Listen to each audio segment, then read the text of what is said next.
पत्ता पत्ता बूटा बूटा हाल हमारा जाने है। अच्छा, एक अनुमान लगाया जा रहा है कि बसपा ज्वाइन करेंगे, इस तरह की अफवाहें पूरे प्रदेश में फैल रही हैं आपको लेकर। अब इस पर अभी कुछ कह तो सकता नहीं मैं। क्या अखिलेश यादव से किसी तरह से कोई बात हो पाई आपकी? जेल से बात नहीं हो पाती है। तो अब सियासत में किस तरह से आजम खान आएंगे? अभी तो इलाज करेंगे, अपना सेहत ठीक करेंगे, उसके बाद सोचेंगे क्या करना है। सपा के वरिष्ठ नेता व पूर्व मंत्री आजम खान जिला कारागार से मंगलवार की दोपहर 12:15 पर रिहा हो गए। वे पिछले 23 महीने से जेल बंद थे। जमीन हड़पने से लेकर बकरी चोरी तक का मामला आजम खान पर और 100 से ज्यादा मुकदमे दर्ज हैं और जिन्हें लेकर वह पिछले 23 महीने से सलाखों के पीछे थे। नमस्कार, आप देख रहे हैं समरंडी और मैं हूं आपके साथ अमन सिद्धू। उत्तर प्रदेश में योगी सरकार बनने के बाद आजम खान की उल्टी गिनती शुरू हो गई। फरवरी 2020 में पहली बार आजम खान की गिरफ्तारी हुई थी और वहीं से उन्हें सुरक्षा कारणों के चलते सीतापुर जेल शिफ्ट कर दिया गया था। आजम 23 महीने से जेल में रहने के बाद मई 2022 में जमानत पर बाहर आ गए थे और फिर 26 फरवरी 2020 को आजम खान पहली बार रामपुर में गिरफ्तार हुए और जिसके बाद उन्हें 23 महीने बाद जमानत पर रिहाई मिली और 7 साल जेल में रहने के बाद दोबारा अब्दुल्ला आजम के 2 जन्म प्रमाण पत्र के मामले में 7 साल की सजा होने के बाद 18 अक्टूबर 2023 को जेल जाना पड़ा।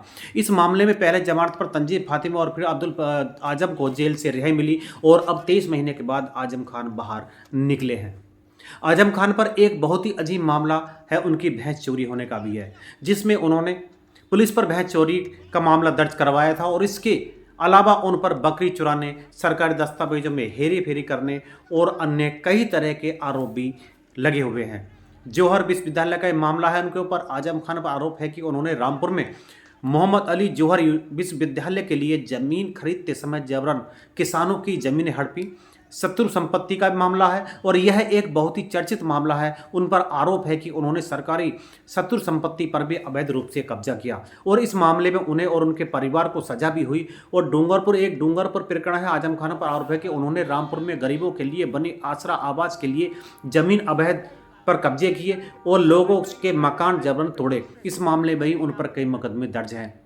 आजम खान, उनकी पत्नी डॉक्टर तंजीन फातिमा और बेटे अब्दुल्ला आजम पर भी 2 अलग अलग जन्म प्रमाण पत्र बनवाने का आरोप है कि आजम खान ने अपने बेटे अब्दुल्ला के फर्जी जन्म प्रमाण पत्र का इस्तेमाल करके चुनाव लड़ा था और इस मामले में उन्हें दोषी ठहराया गया था और सजा सुनाई गई थी, जिसके कारण अब्दुल्ला आजम की विधानसभा सदस्यता भी रद्द हो गई थी।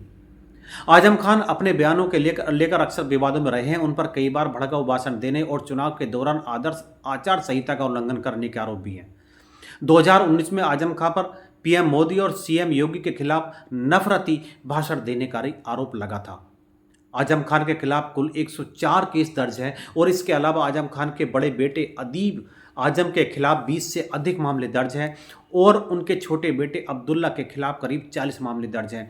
वहीं आजम खान की पत्नी 23 मामलों में आरोपी है और इस तरह पूरे परिवार पर करीब 250 मामले दर्ज हैं, जिसमें से सिर्फ 12 मामलों में अभी तक फैसले आए हैं। अब 23 महीने बाद रिहाई हो गई है और सभी के मन में अब सवाल है कि कितने दिनों जेल के बाहर रह पाएंगे आजम खान। समाजवादी पार्टी के अध्यक्ष अखिलेश यादव ने आजम खान की रिहाई के बाद स्वागत करते हुए ऐलान किया है कि अगर प्रदेश में सपा सरकार बनी तो उन पर दर्ज सभी फर्जी मुकदमे वापस ले लिए जाएंगे। बड़ा सवाल यह है कि क्या अखिलेश यादव वाकई सरकार में आने के बाद हम आजम खान पर लगे सारे केस हटा सकते हैं?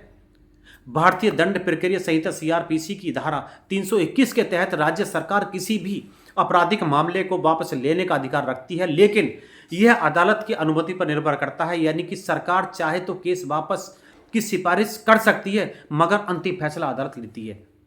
पहले भी ऐसे कई उदाहरण हैं जो मैं आपको बताता हूं। अखिलेश यादव ने तो जो दावा किया है वो नया नहीं है। इससे पहले कई बार राज्य सरकारें सत्ता में आने के बाद अपने नेताओं या समर्थकों पर दर्ज मुकदमे वापस लेने की घोषणा कर चुकी हैं। उदाहरण के तौर पर उत्तर प्रदेश में साल 2017 के बाद भाजपा सरकार ने मुख्यमंत्री योगी आदित्यनाथ और उप मुख्यमंत्री केशव प्रसाद मौर्य समेत कई नेताओं पर दर्ज पुराने मुकदमे वापस ले लिए थे। बिहार, तमिलनाडु और अन्य राज्यों में भी राजनीतिक बदलाव के बाद ऐसे मामले हुए हैं जब नेताओं या आंदोलनकारियों पर दर्ज केस वापस लिए और इसलिए अखिलेश यादव का यह ऐलान कानूनी रूप से संभव है, मगर इसकी राह आसान नहीं होगी, क्योंकि हर केस की प्रकृति और अदालत की अनुमति इसमें अहम भूमिका निभाएगी। आप आजम खां के बारे में क्या कहना चाहते हैं, नीचे कमेंट बॉक्स में मुझसे बताएं। मिलते हैं अगली वीडियो में, तब तक के लिए नमस्कार। आज ही हम लोग देख रहे हैं कि समाजवादी पार्टी के नेता आदरणीय आजम खां साहब, उनकी भी रिहाई हो चुकी है। इसके लिए मैं कोर्ट को धन्यवाद देना चाहता हूं और यही हम समाजवादियों का भरोसा था कि कोर्ट न्याय करेगा और उन्हें न्याय मिलेगा।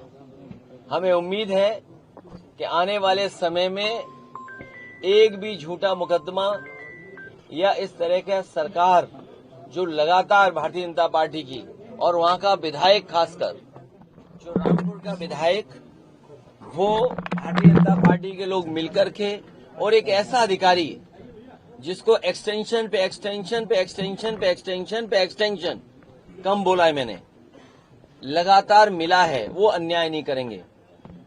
हमारे समाजवादियों के लिए खुशी का समय है कि जहां पर वो आज रिहा होकर के आज जेल से रिहा हुए हैं वो।